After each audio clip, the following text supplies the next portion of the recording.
Hello friends, இந்த எபிசோட்ல லீ and so intern members அவங்க நியூ ஹவுஸ்க்கு இன்வைட் பண்ணியிருப்பாங்க ஹவுஸ் வார்மிங்காக. எல்லாரும் சாப்பிட்டுட்டு இருக்கும்போது சங்மின் ஜின்ஹி மேரேஜ் லைஃப் பத்தி ரொம்பவே நெகட்டிவா பேசுவாங்க. நீங்க ரெண்டு பேரும் உங்களுக்குள்ள நல்ல அண்டர்ஸ்டாண்டிங் வந்ததுக்கு அப்புறம் பேபி அண்ட் மற்ற கமிட்மெண்ட் பத்தி திங்க் பண்ணுங்கன்னு மேரேஜ் லைஃப் பத்தி ரொம்ப டீப்பா பேசுறத கேட்கறவங்களுக்கு இவங்க ரெண்டு பேரும் மேரேஜ் லைஃப் எக்ஸ்பீரியன்ஸ் பண்ண மாதிரியே பேசுறாங்கன்னு லைட்டா டவுட் வரும். எல்லாரும் இவங்க ரெண்டு பேரும் பேசுறத சஸ்பீசியஸா பாக்குறத நோட்டீஸ் பண்ண சங்மின் ஜின்ஹியை தனியா கூட்டிட்டு போய் இந்த டாபிக் பத்தின டாக் இதோட ஸ்டாப் பண்ணிக்கலாம்னு சொல்லுவாரு. லீ சோ கிம் ஓவரா ட்ரிங்க் பண்ணதுனால அங்கேயே தூங்கிடுவாங்க. சங்மின் யுமி ஜின்ஹி பேசிட்டு இருப்பாங்க. லேட் ஆச்சு நான் கிளம்புறேன்னு ஜின்ஹி எழுந்து போகும்போது சங்மின் ஜின்ஹி ஓவரா ட்ரிங்க் பண்ணிருக்கா, சோ தனியா விடக்கூடாதுன்னு அவனும் பின்னாடியே போவான். ஜின்ஹி சேஃபா போகணுன்றதுக்காக அவ போற கார்லயே சங்மினும் ஏறிப்பான். டாக்டர் சிம் சீஃப் டாக்டருக்காக ரெடி பண்ண கிராண்ட் ப்ரப்போசல் லெட்டருக்கு பாசிட்டிவ் ஃபீட்பேக் வந்ததை பார்த்த சீஃப் டாக்டர் சிம்க்கு தேங்க் பண்ணணும்னு அவங்கள நேர்ல போய் பார்க்க போவாரு. அங்க டாக்டர் சிம் பேலே பிராக்டிஸ் பண்ணிட்டு இருக்கிறத பார்த்து ரொம்பவே இம்ப்ரெஸ் ஆன டாக்டர் அவரும் அவங்களோட சேர்ந்து டான்ஸ் பண்ற மாதிரி இமேஜின் பண்ணிட்டு இருப்பாரு. இங்க ஜின்ஹி ஓவரா ட்ரிங்க் பண்ணதுனால சங்மின் அவளை ஹாஸ்பிட்டலுக்கு கூட்டிட்டு வந்துருவான். லிஃப்ட்டுக்காக போன அவுட் ஆஃப் ஆர்டரா இருக்கும். சோ ஜின்ஹியை முதுகுலயே தூக்கிட்டு 3rd ஃப்ளோருக்கு ஸ்டெப்ஸ்லயே ஏறி போவான். அங்க எமர்ஜென்சி டிபார்ட்மெண்ட்ல இன்டென்ஸ்க்கு ரெஸ்ட் எடுக்கிறதுக்காக ஒரு ரூம் இருக்கும். அங்க ஜின்ஹியை படுக்க வச்சுட்டு ஜின்ஹியை பாக்குற சங்மினுக்கு இவன் மேல நான் வச்ச அஃபெக்ஷன் 6 இயர்ஸ் ஆனா கூட அப்படியே தான் இருக்குன்றத ஃபீல் பண்ணுவான். ஆக்சுவலா இன்னைக்கு சங்மினுக்கு நைட் ஷிஃப்ட். எமர்ஜென்சி வார்டுக்கு பேஷண்ட் வந்திருக்காங்கன்னு சங்மினுக்கு இன்ஃபார்ம் பண்ணுவாங்க. அங்க வந்திருக்கிறது ஜுன்ஹா தான். பேபி நான் ஸ்டாப்பா அழுதுட்டே இருக்குன்னு கூட்டிட்டு வந்திருப்பான். பேபியை நல்லா செக் பண்ண சங்மின் பேபிக்கு ஆர்டினரி ஃபீவர் தான், இந்த மெடிசின்ஸ் மட்டும் எடுத்துக்கிட்டா போதுன்னு அனுப்பி வச்சிருவாரு. இங்க சீஃப் டாக்டர் சிம்ம வீட்டுல டிராப் பண்ணிட்டு ஜின்ஹி தூங்கிட்டு இருக்க ரூம்க்கு வந்து ஓவரா டயர்டா இருந்ததுனால ஜின்ஹி அங்க தூங்கிட்டு இருக்கான்றத கவனிக்காம இவர் அங்கேயே தூங்கிடுவாரு. சங்மினோட டியூட்டி டைம் முடிஞ்சிடும். டைம் பார்க்கும்போது ஜின்ஹி தங்க படுக்க வச்சுமேன்றது ஞாபகம் வந்து வேகமா போவாங்க. அப்போதான் ஜின்ஹியும் சீஃப் டாக்டர் எழுந்திருச்சிருப்பாங்க. 3 பேரும் ஒருத்தர் பார்த்து ஷாக்ல கத்துவாங்க. ஜின்ஹி ரொம்பவே எம்ப்ரேசிங்கா ஃபீல் பண்ணுவா. சீஃப் டாக்டர் என்னடா நடக்குது இங்கன்னு எழுந்து போவாரு. சங்மின் ரொம்பவே கோவத்துல பெட்ட காலால உதச்சிட்டு இருப்பான். டாக்டர் சிம் ஜின்ஹியை கூப்பிட்டு ஒன்ன ஃபயர் பண்ண வேணும்ன்ற டிசிஷனை மேனேஜ்மெண்ட்ல எடுத்திருக்காங்கன்றது கேள்விப்பட்டேன். இதுக்கப்புறம் உன்னால எந்த ப்ராப்ளமும் வராம நீ தான் பாத்துக்கணும்னு அட்வைஸ் பண்ணுவாங்க. சங்மின் ஜின்ஹியை ரூஃப் டாப் கூட்டிட்டு வந்து நீ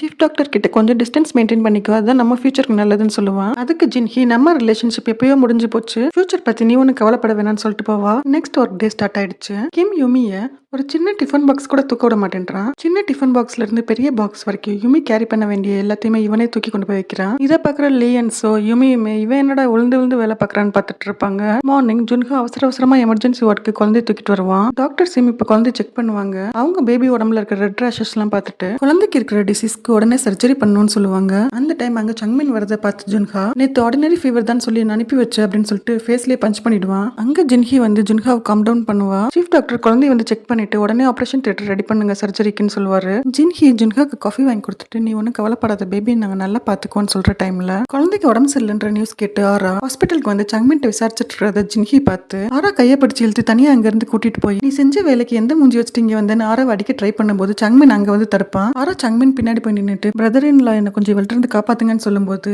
சங்மின் ஜின்ஹியை கம் டவுன் பண்ணிட்டு எதுவா இருந்தாலும் அப்புறம் பாத்துக்கலாம், இப்ப ஆராவை குழந்தைய பக்கம் கூட்டிட்டு போன்னு சொல்லுவான். ஜின்ஹி ஆராவை சர்ஜரி ரூம்குள்ள போறதுக்காக ப்ரிப்பேர் பண்ணி கூட்டிட்டு போய் விடுவா. ஆராவை குழந்தைக்கு சர்ஜரி நடக்கிறத பார்த்து ரொம்பவே ஃபீல் பண்ணுவா. சர்ஜரி முடிஞ்சு வெளில வந்ததும் ஆரா அவங்க ஹஸ்பண்டை ஹக் பண்ணிட்டு 2 பேரும் பிரேக் டவுன் ஆகி அல்றத பாக்குற ஜின்ஹிக்குமே ரொம்ப வருத்தமா இருக்கும். சீஃப் டாக்டர் இவங்கள்ட்ட பேபிக்கு சீக்கிரமாவே கியூர் ஆயிடும், மெடிசின்ஸ் மட்டும் கரெக்டா எடுத்துக்கங்கன்னு சொல்லுவாரு. ஆரா சங்மின் பிரதர் இன் லான்னு கூப்பிடுறத பார்த்து இன்டென்ஸ் எல்லாரும் இவங்களுக்குள்ள என்ன ரிலேஷன்ஷிப் இருக்க போதுன்னு காசிப் பேசிட்டு இருப்பாங்க. சங்மின் ஒர்க்லாம் முடிச்சுட்டு கிளம்புற டைம்ல ஜுன்ஹா சங்மினை பார்த்து இன்னைக்கு மார்னிங் அவங்களை அடிச்சதுக்கு ரொம்பவே சாரின்னு சொல்லிட்டு சங்மின்க்கு கிஃப்டா ஒரு மெலடி சாங் ஆல்பம் கொடுப்பான். சங்மின் கார் டிரைவ் பண்ணிட்டு அந்த மெலடி சாங் கேட்கும்போது ஜின்ஹியோட லாஸ்ட் போட்ட ஃபைட் தான் ஞாபகத்துல வரும். சோ எமோஷனலா வீக் ஆகி அழுகையே வந்துரும். சோ அவனோட மைண்டை சேஞ்ச் பண்றதுக்காக ஜிம்ல போய் ஒர்க் அவுட் பண்ண போவான். அந்த ஜிம்ல தான் யுமியும் இருப்பா. யுமி சங்மின்ட்ட போய் என்னோட தீசிஸ் ஒர்க் இன்னும் கம்ப்ளீட் ஆகல, ரொம்பவே ஸ்ட்ரெஸ்ஸா இருக்குன்னு சொல்லும்போது சங்மின் அவனோட தீசிஸ் ரெஃபரன்ஸா எடுத்துக்கன்னு கொடுப்பான். யுமி சங்மின்ட்ட இன்னைக்கு நைட் டின்னர் போலாமான்னு கேட்கும்போது சங்மின் எனக்கு ஒர்க் இருக்குன்னு யுமி அவாய்ட் பண்ணிடுவான். ஜின்ஹி அம்மா குழந்தைய பக்கம் வந்துட்டு இருக்கும்போது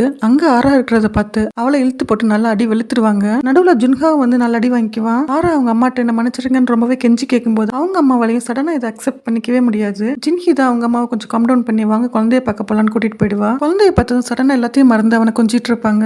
நெக்ஸ்ட் மார்னிங் ஹாஸ்பிட்டல்ல எல்லாரும் போனையே பார்த்துட்டு இருப்பாங்க. அதுல கிம் யுமிக்கு ப்ரப்போஸ் பண்ணி ஒரு வீடியோவை யுமிக்கு சென்ட் பண்றதா நினைச்சு குரூப்ல சென்ட் பண்ணிடுவான். ஹாஸ்பிட்டல் குரூப் ஃபுல்லாவே அந்த வீடியோ பார்த்து ரொம்பவே என்ஜாய் பண்ணிட்டு அவனுக்கு ரிப்ளை பண்ணும்போது தான் இதை பார்த்த கிம் இப்பதான் ரியலைஸ் பண்ணுவான், ஐயோ வீடியோ குரூப்ல போட்டோமேன்னு. ஜின்ஹி அவளை ஃபயர் பண்ணாம இருக்கிறதுக்கு சீஃப் டாக்டர் தான் காரணம்னு நினைச்சு சீஃப் டாக்டருக்கு ஒரு ஜர்க்கினை கிஃப்டா கொடுத்து தேங்க்யூ சொல்லுவா. கிம் இப்பதான் ஹாஸ்பிட்டலுக்குள்ள என்டர் ஆவா. எல்லா ஸ்டாஃப்ஸும் கிம்ம பார்த்து சிரிக்கும் போது கிம் ரொம்பவே எம்ப்ரேசிங்கா ஃபைல் வச்சு ஃபேஸ் கவர் பண்ணிட்டாங்கன்னு வேகமா போயிடுவான். ஆரா லீ அண்ட் சோட்ட இன்னைக்கு என்ன ஹாஸ்பிட்டல் மெம்பர்ஸ் எல்லாம் டிஃபரெண்டா ரியாக்ட் பண்றாங்கன்னு கேட்கும்போது லீ அண்ட் சோ ஆராட்ட நீ போன்ல வந்த வீடியோ பார்க்கவே இல்லையான்னு கேட்பாங்க. ஆரா என்னோட போன் உடஞ்சு போச்சு, நான் எந்த வீடியோவும் பார்க்கலையேன்னு சொல்லிட்டு கிம் வச்ச பிளான்ட் பாட்டா அவங்கள்ட்ட காமிச்சு இந்த பிளான்ட் யார் இங்க கொண்டு வந்து வச்சதுன்னு கேட்பான். இதை எல்லாத்தையும் கிம் வெளில இருந்து கேட்டுட்டு தான் இருப்பான். சங்மின் அம்மா அவங்க பிரதர்கிட்ட வந்து ஜின்ஹியை பக்கத்து ஹாஸ்பிட்டல்ல இருந்து இன்னும் ஃபயர் பண்ணாம இருக்காங்க. சங்மின் ஜின்ஹிக்காக உங்ககிட்ட ஏதாவது ஃபேவர் கேட்டு நீ அதை பண்ணியான்னு கேட்கும்போது அவர் எனக்கு அதை பத்தி எதுவும் தெரியாதுன்னு சொல்லிடுவாரு. ஹாஸ்பிட்டல் டைரக்டர் சீஃப் டாக்டரை கூப்பிட்டு விட்டு ஜின்ஹி ஃபயர் ஆகாம இருக்கிறதுக்கு காரணம் நம்ம கிடையாது, சங்மின் தான் ஜின்ஹிக்காக அவங்க அங்கிள்கிட்ட போய் பேசியிருக்கான், அவரோட இன்ஃபுளுன்ஸ்னால தான் ஜின்ஹி இங்க என்ன ஒர்க் பண்றாங்கன்னு சொல்லுவாரு. உடனே சீஃப் டாக்டர் ஜின்ஹியை கூப்பிட்டு உன்னோட கிஃப்ட்டை நான் ஏத்துக்க முடியாது, பிகாஸ் நீ ஃபயர் ஆகாம இருக்கிறதுக்கு காரணம் நான் இல்ல சங்மின் தான் சொல்லுவாரு. ஜின்ஹி சங்மினை ரூஃப் டாப்க்கு வர சொல்லி உன்னோட ஃபேமிலி மெம்பர்ஸ் எப்பயுமே என்ன டவுனா தான் பார்ப்பாங்க, நீ எதுக்காக எனக்கு ஃபேவர் பண்ண சொல்லி அவங்கள்ட்ட கேட்டேன்னு திட்டுவா. ஜின்ஹி சங்மின் தான் அவளுக்கு ஹெல்ப் பண்ணான்னு தெரிஞ்சதும் சங்மினை பிரைஸ் பண்ணுவான்னு பார்த்தா ஜின்ஹி சங்மினை திட்டிட்டு இருக்கிறது கேட்டதும் சங்மினுக்கு இந்த ஹெல்ப்பை டாக்டர் தான் பண்ணாருன்னு நினைச்சு அவரை ஹக் பண்ணி தேங்க்யூ சொல்லிட்டு இருந்தேன். இப்போ உண்மை தெரிஞ்சதும் எனக்கு தேங்க்யூ சொல்லாம ஓவரா பேசிட்டு இருக்கேன்னு சங்மின் டாக்டர் கூட அவனை கம்பேர் பண்ணி ஜெலஸா ஃபீல் பண்றத ஜின்ஹி ரியலைஸ் பண்ணி அங்க இருந்து எதுவும் ரிப்ளை பண்ணாம போயிடுவாங்க. இதுக்கப்புறம் என்ன நடக்குதுன்னு நான் நெக்ஸ்ட் எபிசோட்ல வந்து சொல்றேன். தேங்க்யூ.